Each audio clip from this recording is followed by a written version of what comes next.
आज आप सभी के लिए साइंस के बहुत ही महत्वपूर्ण 35 क्वेश्चंस की सीरीज लेकर के आया हूं। उसमें आप लोगों का शुरुआत करते हैं। आज आप लोगों का महत्वपूर्ण प्रश्न पहला आप सभी के सामने ये रहा। परागगण समूह में पौधे की क्या विशेषता है? परागगण पौधे के समूह की आप लोगों को विशेषता बताना है। बताइए परागगण पौधे की जो समूह होता है उसकी विशेषता क्या होती है? वेरी गुड, फटाफट आप लोग को इसके आंसर क्लियर करना है। जो विद्यार्थी इसे YouTube पर देखेंगे, क्योंकि आप लोग को रिवीजन वीडियो YouTube पर आप लोग को मिल जाएगी, ठीक है। यहाँ पर जो आप लोगों का है एंजियोस्पर्म के नाम से जानते हैं। परागकण समूह जो पौधों की एक विशेषता है वो आप लोग का एंजियोस्पर्म नाम से जाने जाते हैं। निम्नलिखित प्लांट में से कौन सा प्लांट बॉडी है जो जड़ों, तनों और पत्तियों में अलग नहीं है? तो वो प्लांट बॉडी का नाम बताइए जो कि जड़ों, पत्तों और तनों में आप लोग का अलग नहीं है। जड़ों, पत्तियों और तनों में आप लोग का अलग नहीं है। वो प्लांट बॉडी का नाम आप लोग का है क्या? स्पाइरोगाइरा। क्या नाम है? स्पाइरोगाइरा। स्पाइरोगाइरा यानी कि आप लोग का सी वाला इसमें आप लोग का राइट आंसर रहेगा। C is your right answer. अच्छा, निम्नलिखित में से कौन मुकुलन द्वारा जनन करता है? मुकुलन द्वारा जनन करता है। तो मुकुलन आप लोग समझेंगे, अभी मैं आपको बताऊंगा इसको फिर से एक बार। निम्नलिखित में से कौन जो है मुकुलन के द्वारा आप लोग का क्या करता है? मुकुलन के द्वारा आप लोग का क्या करता है भैया? मुकुलन के द्वारा जनन यानी कि आप लोग का जनन उत्पन्न करता है ना। ये जो आप लोग का ईस्ट आप लोग का राइट आंसर रहेगा। East is your right answer, यानी कि सी इसमें आप लोग का राइट आंसर रहेगा। ये उभार नुमाइक संरचना होती है उनके शरीर में। अच्छा, स्टोमेटा के गार्ड कोशिकाओं का क्या कार्य होता है? रंध्र स्टोमेटा जो आप लोग के पौधों की पत्तियों में पाए जाते हैं, उनका कार्य आप लोग को बताना है। उनका कार्य क्या होता है? तो बताओ भाई, स्टोमेटा का ये दोनों ही चीजों का निर्भर आप लोग के भैया। गार्ड आप लोग किस लिए लगाते हो? घरों में भैया आप लोग कोई मेहमान आए तो गेट खोल देना, कार का गेट खोल देना, इसीलिए गार्ड लगवाते हो ना। तो स्टोमेटा के भी गार्ड होते हैं जो कि खुलने और बंद होने दोनों में ही उसकी सहायता करते हैं। मानव नरों में मूत्र और वीर्य के प्रवाह के लिए एक ही मार्ग आप लोग का होता है। मूत्र और वीर्य प्रवाह के लिए एक ही मार्ग होता है, उसे हम लोग क्या कहते हैं? मानव के मूत्र में आप लोग का वीर्य प्रवाह के लिए एक ही मार्ग आप लोग का होता है, तो उनको बताइए आप लोग क्या कहते हैं? Very good. मानव मूत्र में यदि हम लोग देखते हैं तो वीर प्रवाह के लिए एक ही मार्ग आप लोग का होता है और इसे हम लोग क्या कहते हैं? मूत्र मार्ग के नाम से जानते हैं। आप लोग का सी इसमें राइट आंसर रहेगा। मलेरिया परजीवी का प्राथमिक परपोषी का नाम बताओ। मलेरिया परजीवी का प्राथमिक परपोषी कौन होता है जिसके माध्यम से आप लोग का मलेरिया सबसे अधिक मात्रा में फैलता है? मलेरिया परजीवी का प्राथमिक परपोषी कौन है?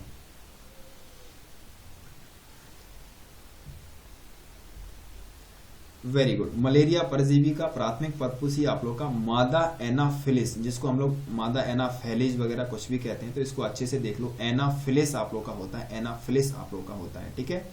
वेरी वेरी किस वजह से उत्पन्न होता है? वेरी वेरी रोग जो आप लोग का है, बताओ भाई आप लोग का किस की वजह से होता है? वेरी वेरी रोग जो आप लोग का होता है किस की वजह से आप लोग का होता है?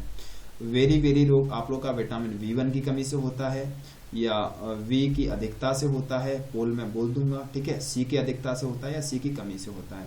तो ये जो आप लोग का होता है V1 की अधिकता से आप लोग का V1 की कमी से वेरी वेरी होता है।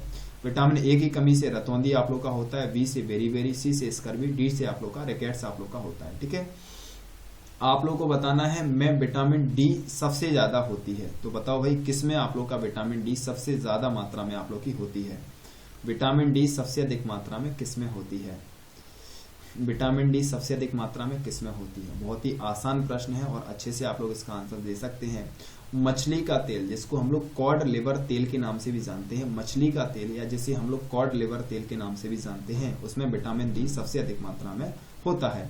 ये विटामिन D जो आप लोग का होता है काफी ज्यादा हेल्पफुल आप लोग की हड्डियों के लिए होता है। अच्छा, मस्तिष्क का सोचने वाला भाग कौन सा होता है? जो आप लोग का ह्यूमन ब्रेन आप लोग का होता है, उसमें आप लोग को बताना है कि सोचने वाला हिस्सा कौन सा होता है।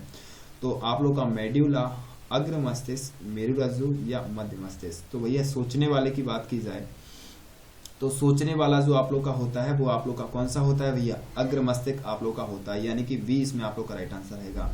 मस्तिष्क का सोचने वाला प्रमुख भाग आप लोग का अग्र मस्तिष्क होता है। V इसमें आप लोग का राइट आंसर रहेगा। V is your right answer, ठीक है।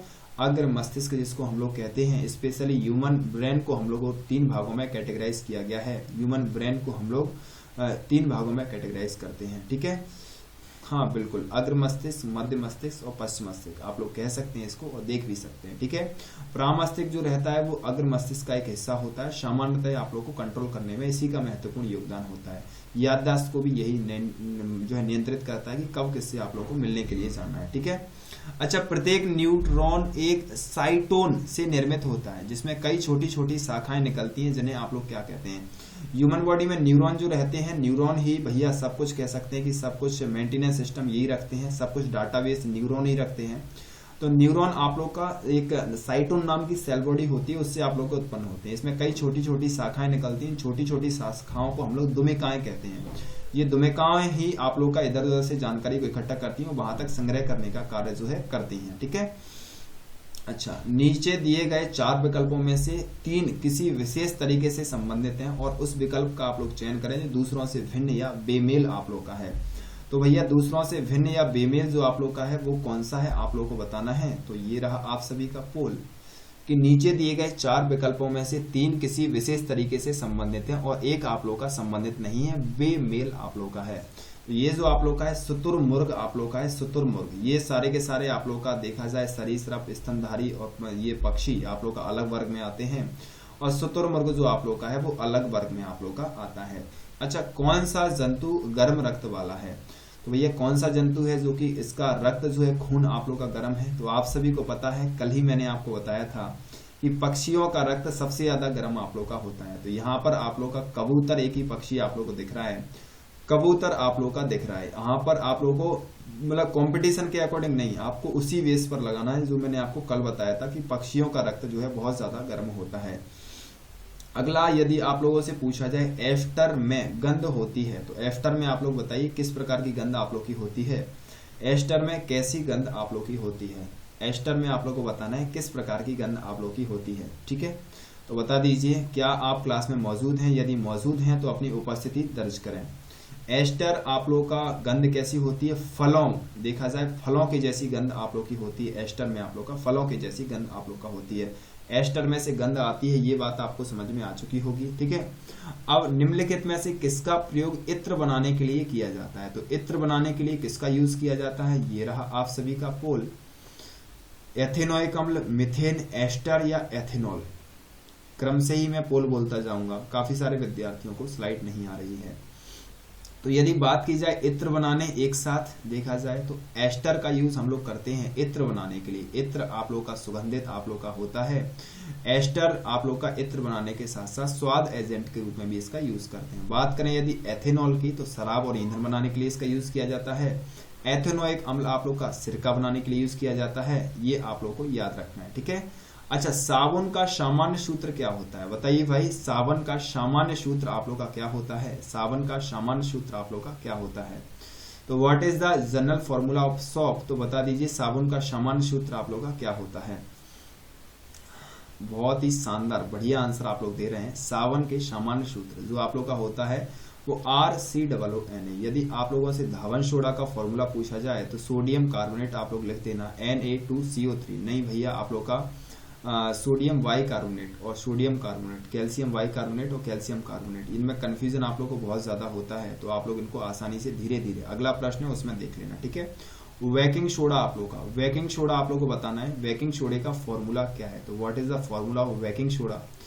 तो यहाँ पर आप लोग का Na और H जो आप लोग का आ गया ना, NaH जो आप लोग का आ गया वो खाने के लिए है, और धावन सोडा होता तो Na और CO3 आप लोग का यहीं से कट लेता। ठीक है, तो NaHCO3 आप लोग का है, तो आप लोग का क्या है, सोडियम वाई कार्बोनेट, यानी कि C आप लोग का इसमें राइट आंसर होगा। ठीक है, केरोसिन में निम्नलिखित में से कौन सी धातुएं संग्रहित की जाती है, यानी कि मिट्टी के तेल में निम्नलिखित में से किन धातुओं को संरक्षित किया जाता है। तो मिट्टी के तेल में किन धातुओं को संरक्षित किया जाता है, उनका नाम मुझे बता दीजिए, उनका नाम मुझे बता दीजिए, है ना। अच्छा, यहाँ देखा जाए तो आप लोग का पोटेशियम और सोडियम, इन दोनों को इसमें संरक्षित किया जाता है। ये दोनों बहुत ही ज्यादा सक्रिय प्रवृत्ति की होती हैं। ठीक है, अच्छा, ड्यूटेरियम की द्रव्यमान संख्या कितनी है। ड्यूटेरियम का द्रव्यमान नंबर आपको बताना है। ड्यूटेरियम का परमाणु क्रमांक, या देखा जाए मास नंबर ऑफ ड्यूटेरियम क्या होता है। हाइड्रोजन के 3 समस्थानिक होते हैं, प्रोटियम, ड्यूटेरियम और ट्राइटियम। प्रोटियम का परमाणु क्रमांक 1, ड्यूटेरियम का 2 और ट्राइटियम का आप लोग का 3 होता है। द्रव्यमान सॉरी, है ना। और द्रव्यमान देखा जाए ड्यूटेरियम का आप लोगों का 2 होता है। ठीक है, यदि आप लोगों के सभी अम्ल यदि धातुओं के साथ अभिक्रिया करके कौन सी गैस उत्पन्न करती हैं, तो जितने भी आप लोग के एसिड हैं धातुओं के साथ क्रिया करने के बाद कौन सी गैस आप लोग की उत्पन्न करती हैं, उस गैस का नाम आप लोग को बताना है। तो बता दीजिए कौन सी गैस आप लोग का उत्पन्न करती हैं। ये रहा आप सभी का महत्वपूर्ण पोल। सभी अम्ल धातुओं के साथ अभिक्रिया करने के बाद कौन सी गैस उत्पन्न करती हैं, तो भैया सभी अम्ल धातुओं के साथ अभिक्रिया करने के बाद हाइड्रोजन गैस उत्पन्न करती हैं। प्राकृतिक अम्ल कौन सा है, प्राकृतिक अम्ल मुझे बता दें भैया, प्राकृतिक अम्ल कौन सी है। तो प्राकृतिक अम्ल आप लोग को पता होना चाहिए कार्बन डाइऑक्साइड है, कई बार आप लोग को पूछा गया है, कई बार आप लोग को पूछा गया है। ठीक है, HCl आप लोग का पेट में पाया जाता है, बाहरी कार्बन डाइऑक्साइड आप लोग का अम्लीय प्रकृति का होता है, ध्यान रखना उसको। ठीक है, अच्छा ये बताओ आधुनिक पेरियोडिक टेबल में सिलिकॉन को किस किस के बीच में आप लोग का रखा गया है। तो बताओ भाई मॉडर्न पेरियोडिक टेबल में सिलिकॉन को किस किस के बीच में रखा गया है। देखो सिलिकॉन का यदि देखा जाए तो परमाणु क्रमांक आप लोग का कितना होता है, सिलिकॉन का आप लोग का 14 होता है। तो फिर 13 किसका होता है, 13 की यदि बात करें तो 13 आप लोग का होता है एल्यूमिनियम का, है ना। 13 आपका एल्यूमिनियम का होता है और 15 किसका होता है, 15 जो आप लोग का होता है स्पेशली फास्फोरस का होता है। तो यानी कि एल्यूमिनियम और फास्फोरस यानी कि बी आप लोग का राइट आंसर रहेगा, B is your right answer. दूसरे आवर्त से संबंधित और मजबूत श्रृंखलन गुण वाले तत्व का इलेक्ट्रॉनिक विन्यास आप लोग का क्या होगा। तो द्वितीय आवर्त में कार्बन सबसे ज्यादा मजबूत होता है। ये रहा महत्वपूर्ण पोल आप सभी के सामने। Very good. यहाँ जो आप लोग का है कार्बन, और कार्बन के लिए हम लोग 2 और 4 का यूज कर सकते हैं, स्पेशली आप लोग का सी वाला राइट आंसर रहेगा, C is your right answer. अच्छा न्यूलैंड के अष्टक नियम केवल किस तत्व पर लागू होता है। तो न्यूलैंड का अष्टक नियम ओनली किस पर लागू होता है बता दीजिए, यानी कि किस तत्व तक लागू होता है। तो न्यूलैंड का अष्टक नियम किस तत्व तक लागू होता है, उस तत्व का नाम क्या है, उस भारी भरकम तत्व का नाम क्या है आप लोग को बताना है। तो उस भारी भरकम तत्व का नाम है भैया कैल्शियम, आप लोग का सी ए जो है राइट आंसर है। यहाँ पर अगला प्रश्न आप लोगों से क्या कहता है, न्यूलैंड का अष्टक नियम केवल कैल्शियम तत्व तक ही आप लोग का लागू होता है। अच्छा निम्नलिखित में से कौन सी धातु विद्युत की बेहतर सुचालक है। तो विद्युत की बेहतर सुचालक आप लोग बता दीजिए कौन सा धातु आप लोग की है जो कि विद्युत की बेहतर सुचालक है। तो विद्युत की भी सुचालक है और आप लोग का देखा जाए ऊष्मा का भी सुचालक है। सबसे कम विद्युत का सुचालक है, सबसे बड़ा प्रतिरोधक तत्व यहाँ पर जो मौजूद है वो टंगस्टन है। टंगस्टन का उपयोग हम लोग विद्युत बल्ब के रूप में आप लोग करते हैं, इस बात को याद रखना। ठीक है, यहाँ जो आप लोग का है चांदी आप लोग का राइट आंसर रहेगा, चांदी इज योर राइट आंसर। अच्छा एक एकल आवृत्ति द्वारा उत्पन्न ध्वनि को हम लोग क्या कहते हैं। एक आप लोग का एकल आवृत्ति के द्वारा जो ध्वनि आप लोग की उत्पन्न होती है उसे हम लोग क्या कहते हैं बताइए। सिंगल वायर के द्वारा हम लोग टिंग टिंग टिंग करते रहते हैं तो वो आप लोग का क्या होती है, उसे हम लोग तान या धुन का नाम देते हैं। ठीक है, अच्छा चमगादड़ अपने मार्ग में आने वाली वस्तुओं से टकराकर वापस आने वाली डैश डैश डैश के द्वारा मार्ग की बाधाओं का पता लगा लेती है। तो चमगादड़ भैया वेव्स उत्पन्न करती है, उन वेव्स का नाम बताओ जो कि वहां तक पहुंचती हैं टकराकर और आकर उसे बता देती हैं कि उसकी आकृति कैसी है, उसका आकार कैसा है, तुम उसे खा सकती हो कि नहीं खा सकती हो, सारी चीजों के बारे में बताया जाता है। ठीक है, तो चमगादड़ उनके मार्ग में आने वाली वस्तुओं से टकराकर वापस आने वाली के द्वारा स्पेशल देखा जाए तो अल्ट्रासोनिक तरंगें आप लोग का सी वाला राइट आंसर रहेगा, C is your good answer. ठीक है, विशेष रूप से ध्यान रखना अल्ट्रासोनिक तरंगें उत्पन्न करती हैं पराश्रव्य ध्वनि जिसको हम लोग कहते हैं। क्या कहते हैं, पराश्रव्य ध्वनि। किसी वस्तु का त्वरण समय के साथ इसके डैश डैश डैश में परिवर्तन है। तो भैया त्वरण आप लोग को बताना है, त्वरण आप लोग किसे कहते हैं बताओ भाई, त्वरण आप लोग किसे कहते हैं, त्वरण आप लोग किसे कहते हैं। त्वरण का फॉर्मूला आप लोग को पूछा जाए, इसका देखा जाए तो भैया वेग में परिवर्तन की दर को त्वरण कहते हैं और त्वरण का ऐसा यूनिट आप लोग का मीटर पर सेकंड स्क्वायर आप लोग का होता है। क्या होता है भैया, मीटर पर सेकंड स्क्वायर। ए इसमें आप लोग का राइट आंसर रहेगा, ए इज योर गुड आंसर।